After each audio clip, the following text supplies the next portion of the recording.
जय शिवराय मित्रांनो, स्वागत आहे तुमचं आपल्या नवीन व्हिडिओमध्ये. तर मित्रांनो, आज पुसेगावकरांचे मानाचे हिंद केसरी मैदान पार पडत आहे. मित्रांनो, या पुसेगाव हिंद केसरी मैदानामध्ये टॉपच्या लढती पाहायला मिळत आहेत. गट क्रमांक 94 मध्ये A1 जोडी पाहिली, ती म्हणजे कारुंड एक्सप्रेस चिक्या आणि घोटकरांचा सर्जा.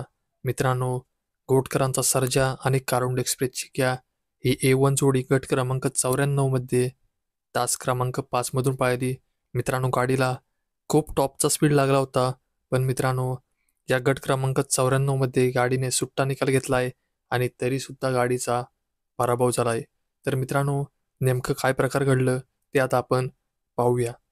तर मित्रांनो, गट क्रमांक 94 मध्ये सुंदर अशी लढत चालू होती आणि त्याच लढतीमध्ये सर्जा आणि चिक्या यांनी सुट्टा निकाल घेतला होता. पण मित्रांनो, तोंडावरती पब्लिक होतं आणि त्यामुळेच बैल थोडेसे बुजले आणि त्यामुळेच चिक्या आणि गोडचा सर्जा यांच्या गाडीने तास पलटी केला आणि त्यामुळेच या गट क्रमांक 94 मध्ये चिक्या आणि घोटचा सर्जा या A1 जोडीचा पराभव झालाय. तर मित्रांनो, आज पब्लिकमुळे टॉप जोडीचा पराभव झालाय. तर मित्रांनो, खरोखर गाडी खूप सुंदररित्या पळाली होती, पण मित्रांनो, पुन्हा एकदा गाडी फॉल झाली आहे. तर मित्रांनो, यावर तुम्हाला काय वाटते ते मला कमेंटच्या माध्यमातून नक्की सांगा आणि चॅनलवर नवीन असेल तर चॅनलला सबस्क्राईब करून घ्या आणि व्हिडिओ लाईक करायला विसरू नका.